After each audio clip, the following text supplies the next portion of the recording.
எல்லாருக்கும் வணக்கம். அரட்டை ஸ்குவாட் வந்துட்டோம். நான், முதலாளி, லாக்கூல் 3 பேர் வந்துட்டோம். டபுள் ஹெட்டர் சண்டே சிறப்பாக முடிஞ்சிருக்கு. இதில் வந்து ஆர்சிபி ஜெய்ப்பூரில் நடந்துச்சு ஃபர்ஸ்ட் மேட்ச்சு. அதில் ஆர்சிபி ஜெயிச்சிட்டாங்க. MI versus DC Feroz Shah Kotla டெல்லியில் நடந்துச்சு. அதுவும் வந்து எம்ஐ ஜெயிச்சிட்டாங்க. ஸோ இதுதான் ரிசல்ட்ஸு. இதை பற்றி நம்ம பேசுவோம் நம்ம பாய்ஸோட. ஃபர்ஸ்ட் மேட்ச் வந்து 1/9 விக்கெட்ஸ் ஈஸி வின்னு. முதலே வந்து பிச்சுக்கு ட்வீட் போட்டோம். இந்த மாதிரி இது வந்து 180 பார் ஸ்கோர்னு சொல்லுவாங்க. பட் இன்னைக்கு ஜெயிக்கணும்னா 200 அடிக்கணும். செகண்ட் ஹாஃப்ல வந்து இன்னும் பெட்டரா வரும் பால் பேட்டுக்கு அப்படின்னு அதே தான் ஆச்சு. அது இம்பார்ட்டன்ட் டாக்கிங் பாயிண்ட். டாஸை வந்து தோத்து அவங்க வந்து இட் வாஸ் டிஸ்அட்வான்டேஜ் தான். பட் அந்த 200 அடிக்கணுங்கிற இன்டென்ட்டே இல்லாமல் தான் ஆடினாங்க ஃபர்ஸ்ட். சாம்சன் வந்து 5 ஓவர் பவர் பிளே முடிக்கும் போது 5 ரன் அடிச்சுட்டு நின்று இருந்தாரு. ended up with a strike rate of 75 78. அது ஒரு இம்பார்ட்டன்ட் இது. அதுக்கப்புறம் இவங்க all they could manage was 173 which was way short of 200 mark. அதுதான் டிஃபரன்ஸு. திருப்பி வந்து இவங்க அதை ஈஸியாக அடிச்சுட்டு போயிட்டாங்க. 65 ரன் அடிச்சிருந்தாங்க பவர் பிளேல விக்கெட்டே போகாமல். ஸோ அங்கேயே மேட்ச் முடிஞ்சிருச்சு. ஸோ இதுதான் வந்து கிரிட்டிக்கல் பாயிண்ட். பவர் பிளே ஃபுல்லாக யூஸ் பண்ணல. மத்தியானம் மேட்ச்சு நல்லா இனிஷியலாக நியூ பால் அடிச்சிருந்துருக்கலாம். ரொம்ப ஸ்லோவாக ஆடிட்டு மிஸ் பண்ணிட்டாங்க. பின்னாடியுமே ஆக்சிலரேட் பண்ணலை. துருவ் ஜூரலும் சரி, ரியான் பராகும் சரி, ஹெட்மயரும் சரி, அவங்க நினைச்ச அளவுக்கு ஆக்சிலரேட் பண்ணலை. ராணாவை தேவையில்லாமல் கீழே இறக்கி விட்டாங்க. அவர் 1-1 இருந்தாலும் அவர் அக்ரெசிவாக ஆடி இருந்திருப்பாரு. அதையும் அவங்க பண்ணலை. ஸோ இதெல்லாம் தான் இம்பார்ட்டன்ட் டாக்கிங் பாயிண்ட்ஸு. பவுலர்ஸ் அப்படின்னு பார்த்தா அவங்க ஆர்ச்சர் வந்து விக்கெட் எடுக்கல. தேஷ்பாண்டே வழக்கம் போல எக்ஸ்பென்சிவாக இருந்தார். Too little runs for by the time spinners வச்சு அவங்க கேமை கண்ட்ரோல் பண்ணவும் முடியல. ரன் ரேட் வந்து 8 to 9 இப்போல்லாம் வந்துச்சு அப்படின்னா ஒன்றும் பண்ண முடியாது. ஈஸியாக 2-3 சிங்கிள் ஆடிட்டு ஒரு 2 ஓடிட்டாங்கன்னா அவங்க பெரிய கிரவுண்டு வேற, ஈஸியாக they can get to the chase. அதை விட முக்கியமாக விராட் கோலியை ட்ராப் பண்ணாங்க. விராட் கோலிலாம் வந்து ட்ராப் பண்ணால் அவர் சும்மா விட மாட்டார். நாட் அவுட்டாக தான் மேட்சை முடிப்பார். இன்னைக்கு அதே மாதிரி முடிச்சிட்டாரு. ஸோ இதுதான் என்னுடைய டாக்கிங் பாயிண்ட்ஸு. சொல்லுங்க முதலாளி, இந்த மேட்சை பற்றி என்ன நினைக்கிறீங்க? இல்லை, நீங்கள் பேசுனதப்ப எனக்கு ஒரு செகண்ட் நீங்கள் வந்து சென்னை மேட்ச் பற்றி பேசுறீங்களான்னு தோணுச்சு. ரன்னு போட்டாலும் பத்தல வரலன்னு. ஆனால் சொல்கிற அளவுக்கு வந்து அக்ரெசிவ் ஆனது ஜெய்ஸ்வால் மட்டும்தான். He scored. அவங்க I mean bulk of the team score அவர் தான். அவர் இல்லைன்னா வந்து இன்னும் கொஞ்சம் கஷ்டப்பட்டிருப்பாங்க. மற்றவங்களும் வந்து பராக் தெரில, இஸ் ஆன் அண்ட் ஆஃப் இந்த சீசன். கேப்டன்ஷிப்பில் அடி வாங்கினதுல வந்து அவர் கொஞ்சம் இன்னும் மீள் இல்லையான்னு தெரியல. துருவ் ஜுரேல் கொஞ்சம் ஸ்லோவாக தான் ஸ்டார்ட் பண்ணார். இன்னும் ஒரு 20 ரன் அடிச்சிருந்தாலும் அது would have been குட் இனஃபான்னு தெரியல. ப்ராப்ளி ஒரு 220 அட்லீஸ்ட் 30 ரன் தேவைப்பட்டிருக்கும். ஏன்னா அவங்க இருந்த டைம்ல வந்து அஹ், அவங்க கண்டிப்பாக வந்து அதிகமாக ஸ்கோர் பண்ணியிருப்பாங்க. அதனால வெயிட் பண்ணி பார்க்கணும்.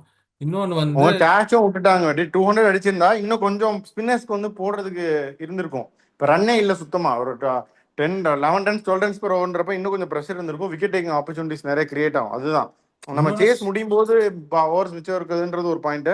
பட் அவங்க அந்த எக்ஸ்ட்ரா ரன் குஷன் இருந்துச்சுன்னா பவுலர்ஸ் இன்னும் கொஞ்சம் விக்கெட்ஸுக்கு போடுவாங்க. இல்லை, சால்ட் கூட 3 தடவை ட்ராப் பண்ணிட்டாங்களே. ஆமா, 3 தடவை டிராப்பு, ஒரு ரன் அவுட். 3 கேட்ச் டிராப்பு, ஒரு ரன் அவுட், கோலி ஒரு டிராப். ஸோ இந்த ஐபிஎல் பொறுத்த வரைக்கும் இந்த ஐபிஎல் சீசனில் கொஞ்சம் ஃபீலிங் கொஞ்சம் எல்லா டீம்லேயும் கொஞ்சம் பெத்தட்டிக்காக தான் இருக்குது. நிறைய கேச்சஸ் ட்ராப் பண்ணுறாங்க. கேச்சஸ் வின் மேட்சஸ் அது சொல்லல. பட் ஈவன் பிடிச்சிருந்தா மேபி சேஞ்ச் ஆயிருக்கலாம். But not good enough score. Salt took the game away from them. அவ்வளோதான். ம். லாகுல், நீங்க பாத்தீங்களா? மேட்ச் செஞ்சுட்டாங்களா மேட்ச் ஆர்சிபி? பார்த்தேன். நம்ம ராஜஸ்தான் ராயல்ஸ் நல்லா விளையாடலன்னு சொல்றதை விட ஆர்சிபி ஆக்சுவலா ரொம்ப கொஞ்சம் ஓரளவு நல்லா மெச்சூர்டா தான் ஆடினாங்க. யோ, அவங்க இப்பதான் கேட்ச் விட்டாங்கன்னு சொல்றோம். 3 கேட்ச் சால்ட்டுக்கு, ஒரு கேட்ச் ஆச்சு கோலிக்கு. ஆச்சு விட்டாலும் பரவாயில்ல. அந்த பேட்டிங் யூனிட் வந்து பவுலிங் யூனிட் வந்து ரொம்பவே நல்லா தான் பண்ணாங்க. ஏசல் ம். புட்டாவும் சரி, புவனேஸ்வர் குமாரா சரி, யாஷ் ஜாயல் சரி, குர்னல் பாண்டியா சரி, எல்லாமே ஓரளவு ஆவரேஜா 7 to 8 8 ரன் ஒரு 9 ரன் வரும்போது முடிச்சு அது விட்டாங்க, தள்ளி விட்டாங்க ஆ அப்படியே. ம். அது ஒரு குட் தானே இந்த மாதிரி ஒரு வென்யூக்கு. அப்புறம் அவங்க ம். பேட்டிங் லைனப்பும் ரொம்ப ஓரளவு ஸ்ட்ராங் தான். ஃபர்ஸ்ட் 4 இதெல்லாம் கொஞ்சம் குட் இதுதான். எனக்கு என்னமோ போற இந்த போக்க பேடே பார்த்தா இல்ல அக்லி ஆகிறதுக்குள்ள அவங்க குட்டா முடிச்சிட்டாங்களா? ஆ போற போக்க பார்த்தா ஆர்சிபி ரொம்ப நல்லா பொசிஷன் போயிடுவாங்கன்னு தோணுது. ம். ஓகே. வேற இந்த நிதிஷ் ராணா முன்னாடியே இறக்கி இருந்திருக்கலாம் நான் நினைச்சேன். நீங்க என்ன நினைச்சீங்க லாகுல்? எனக்கும் நல்லா தான் இருந்திருக்கும். ஆனா பண்ணலையே அவங்க. இவர் ஆ. துருவ இந்த துருவ் ஜூரல் வந்து கொஞ்சம் முன்னாடி ரொம்ப கடைசி வரைக்குமே வந்து டூ ஓடிட்டு அப்படி வச்சு அடிக்கவே பார்க்கல, பிக் ஷாட்ஸ்க்கே போல அவரு. ம் ஹிட்மேயர் பெர்ஃபார்மன்ஸ் எப்படி என்னன்னு நினைக்கிறீங்க? ஹிட்மயரும் புவர் தான், 110 ஸ்ட்ரைக் ம். ரேட்ல விளையாடுறாரு கடைசி 4 ஓவர் விளையாடும் போது. ஸோ அதுவும் புவர் தான் ஹிட்மயரும். அதான் ஆர்சிபி வந்து நல்லா கண்டெயின் பண்ணிட்டாங்க, ஃபர்ஸ்ட் இன்னிங்ஸ்லேயே மேட்சை முடிச்சிட்டாங்க. 200 ப்ளஸ் போயிருந்துருக்கணும், மினிமம் 200 பேர் மினிமம். அதுக்கே அவங்க 27 ரன் ஷார்ட்டு. இல்ல அப்போ எப்படி 200 போயிருந்தாலே ஆர்சிபி சேஸ் பண்ணியிருப்பாங்கன்னு தான் நான் நினைக்கிறேன். அதுதான் இந்தியன் அணி. வெற்றியும் சொன்ன பாயிண்ட் லாகுல். பட் தென் 200க்கு வந்து வேற மாதிரி இருக்குன்ற நான். ஆ 170க்கு விளையாடும்போது நீ ஈஸியா இன்னிங்ஸை பேஸ் பண்ணிடுவாங்க. இப்போ கோலி மாதிரி ஒரு ஆள்லாம் 60 நாட் அவுட்டா வரணும்னு தான் போறதே உள்ள. பட் 200ங்கிறப்ப இன்னும் கொஞ்சம் ரிஸ்க், ஒரு 2 எக்ஸ்ட்ரா ரிஸ்க் எடுப்பாங்க ஒரு ஒரு ஓவர்லையும். அதில் விக்கெட் விழுக சான்ஸ் இருக்கும், இன்னும் கொஞ்சம் கேம் புல் பேக் ஆகும், அந்த எஃபெக்ட் இருக்கும். நமக்கு ரிட்ரோஸ்பெக்டிவா பார்க்கும்போது அது தெரியாது. பட் தென் அந்த அதான் 200 may not have been enough. 200 அடிச்சிருந்தா ஜெயிச்சிருப்பாங்கன்னு சொல்ல வரல, அது still point of contention and debate தான். பட் மினிமம் கொஞ்சம் 200 க்ளோஸா, இன்னும் வேணும். கொஞ்சம் க்ளோஸா போயிருக்கும். ஆ அதுதான் சொல்றேன், அவங்க 200 மினிமம் வேணும் அந்த இதை ஃபைட் பண்றதுக்கே. ஒன் சைடடா போயிருச்சு இப்போ அந்த சேஸ். 220 மேபி 210 220 அடிச்சிருந்தா ஜெயிச்சிருந்துருக்கலாம். But they miss the bus today. அதுக்கு ஒரு நல்ல எக்ஸாம்பிள் வந்து அடுத்த மேட்ச், நம்ம அடுத்து பேச போற மேட்ச் வந்து ஒரு நல்ல எக்ஸாம்பிள், அந்த 200 ஸ்கோர். அது போயிடலாமா அப்படியே? இந்த மேட்சை பொறுத்த வரைக்கும் பெருசா சொல்றதுக்கு வேற எதுவும் இல்லை. ஆர்சிபி வந்து அவே சீரீஸோட ஃபார்ம் கண்டினியூ பண்ணிட்டு இருக்காங்க. ஆனா ஹோம்ல தோத்துறாங்க அன்பார்ச்சுனேட்லி. அது அவங்க ஹோமாவே இப்போ கன்சிடர் பண்ணுவாங்களான்னு தெரியல, பார்ப்போம். ஸோ நம்ம அப்படியே அடுத்த மேட்சுக்கு போயிடலாம். அடுத்த மேட்சும் ஃபர்ஸ்ட் மேட்ச் ஆஃப் தி இது சீசன் இந்த வென்யூல. முன்னாடி மேட்சும் அப்படிதான், ஆர்சிபி ஆர்ஆர் மேட்சும் ஃபர்ஸ்ட் மேட்ச் அட் அந்த சவாய் மன்சிங் ஸ்டேடியம் ஜெய்ப்பூர்ல. இந்த மேட்சும் வந்து first match at Feroz Shah Kotla. Ground எல்லாத்துக்கும் தெரியும், ரொம்ப சின்ன கிரவுண்டு. அதாவது ஈஸியா தூக்கி விட்டா சிக்ஸ் இந்த சில சில டைமென்ஷன்ஸ்லாம். அதனால ரொம்ப இதுவுமே வந்து பவுலர்ஸ் வந்து ரொம்ப கஷ்டப்படுற ஒரு வென்யூ. இங்கதான் வந்து எம்ஐடிசி ரெண்டுமே வந்து பவர்ஃபுல் பேட்டிங் லைனப் இருக்கிற டீம். இவங்க இன்னைக்கு ஆடினாங்க. டெல்லி ஒரு பாயிண்ட்ல க்ரூஸ் பண்ற மாதிரி இருந்துச்சு, ஈஸியா கடைசியில 3 ரன் அவுட் விட்டுட்டு மும்பை 12 ரன்ல ஜெயிச்சிட்டாங்க. இதுல வந்து கருண் நாயர் அப்படின்னு ஒருத்தர் உள்ள வந்தார், சம்பந்தமே இல்லாம வந்தார், கடைசியில வந்தார் விநாயக் லாகோல். பாருங்க, சீட்டை எடுத்து போட்டுக்கிட்டே இருந்தப்ப திடீர்னு ஒருத்தர் வந்தாரு, அவர் வந்து இஷ்டத்துக்கு அடிச்சுட்டு போயிட்டாரு, மேட்சே மாத்திட்டாரு. இந்த மேட்சை பத்தி நீங்களா என்ன நினைக்கிறீங்கன்னு சொல்லுங்க, அப்புறம் நான் என்னோட பாயிண்ட்ஸ் சொல்றேன். அருண் நாயர் சொல்லுங்க. நீங்க சொல்லுங்க. இல்ல, மும்பை வந்து அவங்க ஸ்கோர் பண்ணாங்க, பட் கடைசி 5 ஓவர்ஸ் யூஸ்வலா இந்த பிச்சுக்கு எதிர்பார்க்குற அளவுக்கு ஒரு 50+ ரன்ஸ் தான் ஸ்கோர் பண்ணியிருக்காங்க. அவங்க ஒரு ஆக்சலரேட் பண்ணுவாங்கன்னு எதிர்பார்த்தேன். திலக் வர்மா உள்ள இருந்தார், நமந்தீர் இருந்தார். பட் ஒரு திலக் 50 அடிச்ச பிறகு கொஞ்சம் ஸ்லோ டவுன் ஆயிட்டாரு. நமந்தீரும் கடைசியில் தான் கொஞ்சம் அடிச்சார். மேபி இன்னும் ஒரு 10-20 ரன்ஸ் அடிச்சிருக்கலாமோ அப்படின்னு தோணுது ஒன்று. ரெண்டாவது வந்து கருண் நாயர், அவர் ஏன் இத்தனை நாள் இறக்காம வச்சிருந்தாங்கன்னு தெரியல. ஐ மீன் இந்த வருஷம் ஃபுல்லாவே, இந்த சீசன் ஃபுல்லாவே ஃபார்ம்ல இருந்தவர். ஸ்மாக்ல அடிச்சாரு, ரஞ்சில அடிச்சாரு, விஜய் ஹசார்ல அடிச்சாரு. அப்படி இருந்து எடுத்து அவரை வந்து இறக்காம வச்சிருக்கிறது வந்து அஹ், ரொம்ப தப்புன்னு தான் தோணுச்சு. இன்னைக்கு ஏன் அப்படி வெளியே வச்சீங்கன்னு சொல்லி ப்ரூவ் பண்ணிட்டாரு. கத்துக்கிட்ட மொத்த விட்டையும் இறக்கிட்டாரா? லாகூல் அவர் 2022 ஒரு ட்வீட் பண்ணிருக்காரு, cricket please give me one more chance அப்படின்னு.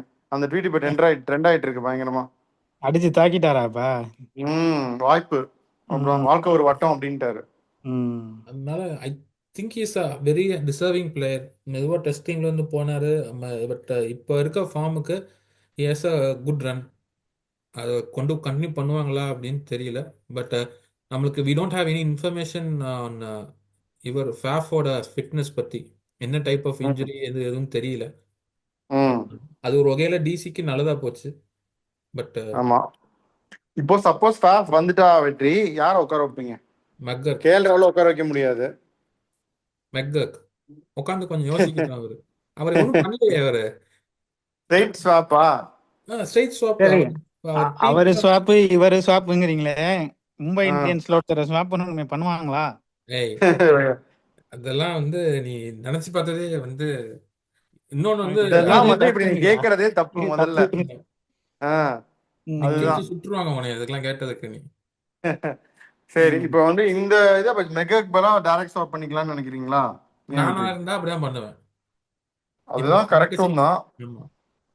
ஆமா, நீங்க ரீடைன் பண்ணிட்டீங்கன்றதுக்காக இட் டஸ் நாட் மீன் நீங்க அவர் வச்சு ஓட்டணும்னு தெரியல. மக்கருக்கு வந்து அடிக்கிற நெட்ஸ்ல அடிக்கிறாரு, பட் ஆனா இங்கே பிச்சில் டெலிவர் பண்ணலையே. ஏதோ மென்டல் பிளாக் இருக்கா என்னன்னு தெரியல. ஆனா அவர் வந்து போன ஐபிஎல்க்கு அப்புறம் இருந்து he's not been in form. இப்போ 3 ஃபாரினர்ஸ் தான் இன்னைக்கு ஆடினாங்க அப்படிதானே? ஆமா, இப்போ 2 ஃபாரினர்ஸ் மெக்கருக்கு, இருக்காங்க. ஸ்டப்ஸ், ஸ்டார்க், அவ்வளவுதானே? ஆமா, ஐ மீன் அப்படியே இப்போ 2 வச்சு விளையாடுறது தப்பு இல்லை. ம். அதான் தப்பு இல்லை, பட் சொல்றேன் 3 ஃபாரினர்ஸ் மட்டும் தான் விளையாடுவாங்க.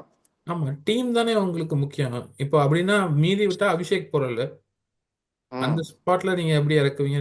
அது அவர் ஆன் அண்ட் ஆஃப் பெர்ஃபார்ம், அவர் கம்பேரிட்டிவ்லி பெட்டரா பெர்ஃபார்ம் பண்ணிட்டு இருக்காரு மெக்கர் ம் கம்பேர் பண்ணப்போ. ஸோ அப்படின்றப்ப நானா இருந்தா மெக்கருக்கு தம்பி கொஞ்ச நேரம் ஒரு 2 மேட்ச் உட்காந்து யோசிச்சுப்பா, அது விளையாட்டு பாருப்பான்னு உட்காந்துருக்கலாம். இன்னொன்னு பிளெஸிங் டிஸ்கேஷன் சொன்னா ஒருவேளை ஃபேஃபோர்ட் இன்ஜுரி மேஜரா இருந்தா அப்படியே கன்டினியூ பண்ணிடுவாங்க, அவ்வளவுதான். ம் ஓகே. அதுதான் அப்போ அவங்களுக்கு வந்து வேற என்ன கோயிங் ஃபார்வர்டு, இது ஒரு இதுதான். கருண் நாயர் வந்து பெர்ஃபார்ம் பண்ணது. ஏன்னா பேட்டிங் வந்து நீங்களாம் தான் சொன்னீங்க போன மேட்ச் முடிஞ்சப்போ, கேஎல் ராகுல் மட்டும்தான் நம்பி இருக்கு இந்த பேட்டிங்கும், வேற யாரும் தேடுற மாதிரி தெரில அப்படின்னீங்க. அதை மீண்டும் நிரூபிச்சாங்க இன்னைக்கு. ஆனால் இந்த கருண் நாயர் வந்து கொஞ்சம் காப்பாத்திட்டாரு. கடைசியில் அநியாயத்துக்கு ரன் அவுட் ஆனாங்க. ராகுல் பாத்தீங்களா, இஷ்டத்துக்கு ஓடி ஓடி ரன் அவுட் ஆகிட்டு இருந்தாங்க. கடைசி நம்ம விளையாடுற மாதிரி ரன் அவுட் ஆயிட்டு இருந்தாங்க. 20வது ஓவர் ஸ்டார்க்கு, வரைக்கும் மேட்ச் குல்தீப். ம் 20வது வரைக்கும் மேட்ச் கொண்டு போயிருவாங்கன்னு பார்த்தா விட மாட்டேனாங்க. 19 மேட்ச்லயே மேட்சை முடிச்சிருவான்னு அவுட் ஆயிட்டாங்க. முடிச்சிருவோம் நான் அப்படின்ட்டாங்க. நான் ஏதாவது டிராவ் ஆகி சூப்பர் ஓவர் போகும்லாம் யோசிச்சேன். 18th ஓவர் 19th ஓவர் அதுதான் கடைசி. இப்போ எம்ஐயை பொறுத்த வரைக்கும் இன்னைக்கு பாசிட்டிவ்ஸ் அப்படின்னு பார்த்தா ரயன் ரிக்கில்டன் கொஞ்சம் ரன் அடிச்சாரு. That's good news for them. அப்புறம் நம்ம முன்னாடியே சொன்னோம் இதை பத்தி, எல்லாரும் ஒரு டவுன் கீழே இறங்குறாங்க பெரிய பிளேயர்லாம், சூரியகுமார் யாதவ், திலக் வர்மா, ஹர்திக் பாண்டியான்னு. இன்னைக்கு வந்து கரெக்ட் பேட்டிங் ஆர்டர்ல தான் வந்தாங்க. அது ஒரு ப்ளஸ். இதை வந்து I think sort out that. Will Jacks தான், நான் வந்து பெவன் ஜேக்கப்ஸ் வரணும்னு சொன்னேன் அந்த ஃபினிஷர் ரோலுக்கு, பட் வில் ஜாக்ஸ் தான் வச்சு அவரை அந்த ஃபினிஷராக மாத்திட்டாங்க. Fair enough. ஸோ இதுதான் அவங்களோட இது. பவுலிங்ல வந்து தீபக் சார் நல்லா போட்டார் நியூ பால் இன்னைக்கு. அவர் இத்தனை நாளா சரியா போடல இந்த இதுல, இன்னைக்கு நல்லா போட்டாரு. ட்ரெண்ட் போல்ட் நியூ பால்ல சரியா போடல, அப்புறம் அந்த கடைசி ஒரு ஓவர் பிரில்லியண்டா போட்டார், 3 ரன் தான் கொடுத்தாரு. பும்ரா வந்து இன்னைக்கு ரொம்ப சுமாரா தான் போட்டார் என்னை பொறுத்த வரைக்கும், வெரி ஆனஸ்ட். கடைசியில வச்சு ஒரு உப்பேத்தி முடிச்சிட்டாரு, ஒரு விக்கெட்டும் எடுத்துட்டாரு. பட் அவரு லெவலுக்கு இன்னைக்கு கொஞ்சம் கம்மியா தான் போட்டாரு. Santner turn the game around. But அந்த கடைசி ஓவர்ல கொஞ்சம் யாருக்கா இருந்தாலும், அது Santner's generally known to be very cool calm, but அந்த ஒரு 6ம் ஒரு 4ம் விப்ராஜ் நிகம் அடிச்சதுல கொஞ்சமே இதாயிருச்சு. But he still had the presence of mind to throw it outside and stumping ஆனதுக்கு. ஹர்திக் அந்த அந்த ஓவர் சாண்டரா ஹர்திகா அப்படின்னு வந்திருக்கும். So it was toss up, but in the end it work. Teaming work ஆனா இட்ஸ் குட். இன்னொரு brave கால் எடுத்தாங்க, ஏன் எடுத்தாங்கன்னு தெரியல, பட் அது ஒர்க் ஆயிருச்சு. கரண் சர்மா உள்ள கொண்டு வந்தாங்க விக்னேஷ் புத்தூருக்கு பதிலா. அவரும் வந்து 3 விக்கெட் எடுத்தாரு. ஸோ இதெல்லாம் பத்தி என்ன நினைக்கிறீங்க வெற்றி? இல்ல, ஒன்னு சொல்லிக்கிறேன், நீங்க ரயன் ரிக்கில்டன் கொஞ்சம் ரன் அடிச்சாரு, ரயன் ரிக்கில்டன் கொஞ்சம் ரன் அடிச்சாருங்கிறீங்களே, அவரோட இறங்கின ரோஹித் சர்மாவும் கொஞ்சம் ரன் அடிச்சாரு. இன்னொன்னு ரயன் ரிக்கில்டன் அடிச்சு அதான் பார்த்துட்டு பிரதர், அனௌன்ஸ் 12 பண்ணாரு. பாலுக்கு 18 ரன் அடிச்சார் பிரதர். அதுவும் உண்மைதானே, முன்னாடி விட கொஞ்சம் நல்லா ரிக்கில் தானே அடிச்சிருக்காரு. ரிக்கில்டன் என்ன சொன்னாருன்னா 18 ரன் அடிச்சு நல்லா தான் அடிச்சிருக்காருன்னு சொல்றீங்க. சரி ஓகே, நல்லா தான் அடிச்சிருக்காரு. ம் ரிக்கில்டன் என்ன சொன்னாருன்னா, என் கூட இருந்த ஓப்பனிங் பார்ட்னர் கொஞ்சம் அடிச்சு ஈஸ் அவுட் பண்ணதுனால தான் என்னால இறக்க முடிச்சுன்னு சொல்றாரு அவர். ஆஹா. சொன்னாரா, சொல்ல சொன்னாங்களா? அது தெரியாது, ஆனா சொல்லியிருக்காருன்னு அவங்க போட்டிருக்காங்க. அவர் தான் வந்து ரோஹித் சர்மா கொஞ்சம் அடிச்சதுனால தான் he was able to free அப். அந்த அதுக்கப்புறம் தான் இவரால் கொஞ்சம் நல்லா அடிக்க முடிஞ்சுச்சு அப்படின்னு அவர் ஃபீல் பண்றாரு ரிக்கில்டன். தமிழ் படம் 3. ஸோ ரோஹித் சர்மா வந்து டிராப் பண்றதெல்லாம் கஷ்டம் தான். அவங்க இல்ல இல்ல, அதெல்லாம் கேக்குறதே தப்புன்னு சொல்லிட்டோமே பிரதர், அதை ஆ, விட்டுருங்க. இப்ப அது நான் கண்டினியூ கேக்குறது ஆகும். கரண் சர்மா இம்பாக்ட் அப்ப உள்ள வந்தது அது சொல்லுங்க. கரண் அப்புறம் வந்து வில் ஜாக்ஸ் வந்து பினிஷர் ஆடுறாரு, அதை பத்தி சொல்லுங்க. கரண் சர்மா வந்து விக்னேஷ் புத்தூர் வந்து ஃபர்ஸ்ட் மேட்ச் மட்டும் சென்னையில் விளையாண்டு இம்பாக்ட் பண்ணார், மற்ற எல்லாமே பெருசாக இம்பாக்ட் பண்ணல. முன்னாடியே ம். இவர் வந்து யோசிச்சதுதான், மிஸ்ட்ரி பவுலர் மாதிரி இல்லை, பரவாயில்ல, கோ வித் எக்ஸ்பீரியன்ஸ்னு கரண் சர்மா கொண்டு வந்தார். இ டெலிவர். எனக்கு என்னமோ இவ்வளவுக்கு இன்னைக்கு டியூ வேற வெற்றி, டியூ வேற தொடச்சு தான் போட்டாங்க. அதுலயும் சீஸ் வந்து அவங்களுக்கு நல்லா போட்டாங்க. இன்னொரு பாயிண்ட்டும் நான் சொல்றேன், அதுக்கப்புறம் நீ இந்த வில் ஜாக்ஸ் இது சொல்லு. இன்னொரு பாயிண்ட் என்னன்னா, பாலை மாத்துற வரைக்கும் நிறைய ரன் வந்துட்டு இருந்துச்சு, பயங்கரமா ரன் வந்துட்டு இருந்துச்சு. ஆமா கருண் நாயர் அடிச்சுட்டே இருந்தாரு. பாலை மாத்தினதுல இருந்து தான் மேட்சே மாறிடுச்சு. ஆமா, அதாவது எனக்கு ஃபர்ஸ்ட் டைம் இந்த சீரீஸ்லேயே பால் மாத்தினதுல ஒரு இம்பாக்ட் ஆனது இந்த மேட்ச் தான் நினைக்கிறேன். 30 இல்ல வெற்றி, மேட்ச். முன்னாடி அந்த ராஜஸ்தான் மேட்ச்ல இப்படிதான் ருத்துராஜ் கொஞ்சம் அடிச்சிட்டு இருப்பாரு, பாலை அசரங்கா பால் 6 அடிச்சு பாலை மாத்துவாங்க, அடுத்த பால் அவர் அவுட் ஆயிருவாரு, அப்படியே சிஎஸ்கே இதாயிரும். அந்த மேட்சும் இப்படிதான் ஆச்சு. அதனால அது பால் மாத்தினோன்னே கரண் சர்மா விக்கெட் எடுத்ததுக்கு அப்புறம் தான் எடுத்தாரு. நல்லா ம் டெலிவர் பண்ணாரு. அவர் கண்ட்ரோல் பண்ணாரு, போட்டாரு. லாஸ்டா இன்னொரு விக்கெட் கூட எடுத்திருப்பாரு முடிக்கிறப்ப ம் லாஸ்ட் பால்ல. அது வந்து கொஞ்சம் ஹார்ட் கேட்ச், கேட்ச் குனிய முடியல. புரிய முடியல. யூத் இல்லாட்டி ஆஃப் ரன் த அவுட் கூட நேஷன். ஆயிருக்கலாம். அவர் வெளியே தான் இருந்தாரு. But hard luck. பட் இருந்தாலும் எண்ட் ஆஃப் த டே அவங்க வந்து அவங்களே நாங்க மேட்ச் சீக்கிரம் முடிச்சுட்டு கிளம்புறோம்னு கிளம்பிட்டாங்க ஒரு ஓவர் முன்னாடியே. அது மும்பை வந்து இது வரைக்கும் தோக்குற மேட்ச் எல்லாம் ஜெயிச்சாங்க. இன்னைக்கு தோக்குற மேட்ச் ஜெயிச்சிட்டாங்க, ஜெயிக்கிற மேட்ச் 2 தோத்தாங்க. பாப்போம் என்ன ஆகுதுன்னு. சரி, இந்த வில் ஜாக்ஸை பத்தி சொல்லு. முன்னாடி இருந்த ஒரு டாப் ஆர்டர் பேட்டரை இப்படி கீழே இறக்கி விடுறாங்க. மும்பை மாதிரி ஒரு டீம் வந்து பட்லரை வந்து அது வரைக்கும் மிடில் ஆர்டர் தான் ஆடிட்டு இருந்தாரு. திடீர்னு இந்த ஜெயவர்தனே தான் ஒரு இது உதிச்சு 2016 நினைக்கிறேன், 16ஓ 17லயோ பட்லரை ஃபர்ஸ்ட் டைம் ஓப்பனர் ஆக்குனாங்க. இப்போ ஓப்பனரா டாப் ஆர்டரா இருந்த வில் ஜாக்ஸை ஃபினிஷர் ஆக்குறாங்க. இதை பத்தி என்ன நினைக்கிறீங்க? லாஸ்ட் டைம் ஆர்சிபியில் இருக்கப்ப வில் ஜாக்ஸ் வந்து he came ஃபினிஷரா வரல, he came lower down the one order. Down brother. ஆமா பிரதர். ஆனா அவர் ஒரு கடைசி 2 மேட்ச் தான் அடிச்சாரு. டிடன்ட் ஓப்பன் இது பண்றப்ப ம் அதனால அடிச்சதுக்கு வந்து Will Jacks is a player who is just going to be hitting out all the time. அவர் ம் ஆரம்பத்தில் இறக்கி விட்டாங்கன்னா கடைசியில் இறக்கி விட்டா அடிக்க தான் போறாரு. ஆனா ம் ஃபர்ஸ்ட் ஓப்பன் ஆனோடனே வந்து நம்மளுக்கு உறுதியா தெரிஞ்சு போச்சு 2 ஓவருக்குள்ளேயே அவர் வந்துருவாருன்னு. ம் அது ஏன்னு உங்களுக்கும் தெரியும். அதனால அது அவரு புரியுது. அதனால அதுக்கு பதிலா வந்து கொஞ்சம் கீழே இறக்கி விட்டாவது அவங்களோட ஒரிஜினல் பொசிஷன், ஸ்கையோட ஒரிஜினல் பொசிஷன், ம் திலக் வர்மா ஒரிஜினல் பொசிஷனுக்கு போய் அவங்களோட இம்பாக்ட் அண்ட் அது ப்ரூவ் பண்ணாங்க இன்னைக்கு. 1 டவுன் இறக்குனவுடனே அவர் 40 அடிச்சாரு, இவர் 2 டவுன் ம் வந்தாரு, இவர் 58 அடிச்சாரு. நமந்தர் ஆர் வில் ஜாக்ஸ் இது ரெண்டு தான் அவங்க வந்து டிசைட் பண்ணோம். ப்ரிஃபரபிளி ஐ டோன்ட் நோ ஏன் நமந்தரை வந்து ப்ரிஃபர் பண்றதுனால அமிச்சாங்களா, இல்லாட்டி வில் ஜாக்ஸ் கூட அந்த டைம்ல அமிச்சிருக்கலாம். But he prefer to go with நமந்தர், ஹீ சென்ட் நமந்தர். அண்ட் அவரும் கொஞ்சம் ஸ்கோர் பண்ணார். ஐ திங்க் ம் நமந்தர் ஆர் வில் ஜாக்ஸ் ரெண்டு பேரையும் அந்த பொசிஷன்ல வந்து தேல் ரொட்டேட்டோ டிபெண்டிங் ஆன் சுச்சுவேஷன் தேல் அனுப்புவாங்கன்னு நினைக்கிறேன். ஓகே. ஸோ அதான் இந்த தோக்க வேண்டிய மேட்சை மும்பை ஜெயிச்சிட்டாங்க. டெல்லி வந்து ஃபர்ஸ்ட் மேட்ச் தோத்துருக்காங்க. டேபிள் இன்னும் கொஞ்சம் ஓப்பன் அப் ஆயிருக்கு. என்ன ஆகுதுன்னு போக போக தான் தெரியும். ஸ்டார்க்குக்கும் இன்னைக்கு ஒரு ஃபர்கெட்டபிள் டே. 3 ஓவர் 43 நல்லா போடல. பார்ப்போம் going forward how they tinker with their playing elevens DC. மும்பையும் அப்படிதான். மும்பை இன்னைக்கே சேம் டீம் தான் ஆடினாங்க. அன்லைக்லி ஒரு வின்க்கு அப்புறம் சேஞ்ச் பண்ணுவாங்களா அப்படின்னு சொல்லிட்டு. டிசி மட்டும் ஃபேஃப் இன்ஜுரி என்ன அப்டேட் இருக்கோ பார்த்துட்டு என்ன ஆகுதுன்னு நம்ம we will further discuss on this. So இதான் இன்னைக்கு டபுள் ஹெட்டரு. ஒரு மேட்ச் ரொம்ப ஒன் சைடடாக போயிடுச்சு. ஆர்சிபி ஈஸியாக ஜெயிச்சுட்டு போயிட்டாங்க. இந்த மேட்ச் வந்து ஒரு பயங்கரமான சீசா பேட்டில். இதை வந்து எம்ஐ ஜெயிச்சிட்டாங்க. They had no business winning this அப்படின்னு தோணுச்சு ஒரு பாயிண்ட்ல. பட் தென் 3 ரன் அவுட் ராகுல், 3 ரன் அவுட் ஜக்கு ஜக்கு ஜக்குன்னு அடிச்சாங்க, முடிச்சிட்டாங்க மேட்சை. இதை பத்தி நம்ம சிறப்பாக பேசிட்டோம். உங்களுக்கு ஏதாவது இருந்துச்சுன்னா உங்களுடைய க்ளோசிங் கமெண்ட்ஸ் சொல்லுங்க. We can sign off. லாக்குல் இல்ல இல்ல, நீங்க தான் சொல்லுங்க பிரதர். நீங்க நம்மள்ட்ட சொல்லுங்க. சொல்றது அதான் நான் இன்ட்ரெஸ்டிங்கான மேட்ச், கடைசி மேட்ச் நல்லா law of averages caught up with DC. கடைசியா ஒரு மேட்ச் தோத்துட்டாங்க, but still the top of the table. அதனால போடும்போது மேட்சஸ்லாம் எப்படி இருக்கும்னு இன்ட்ரெஸ்டிங்காக இருக்கும். மும்பை ஒரு மேட்ச் ஜெயிச்சிருக்காங்க, பட் இன்னொரு மேட்ச் ஜெயிச்சாதான் ஒரு மொமெண்டம் வரும்.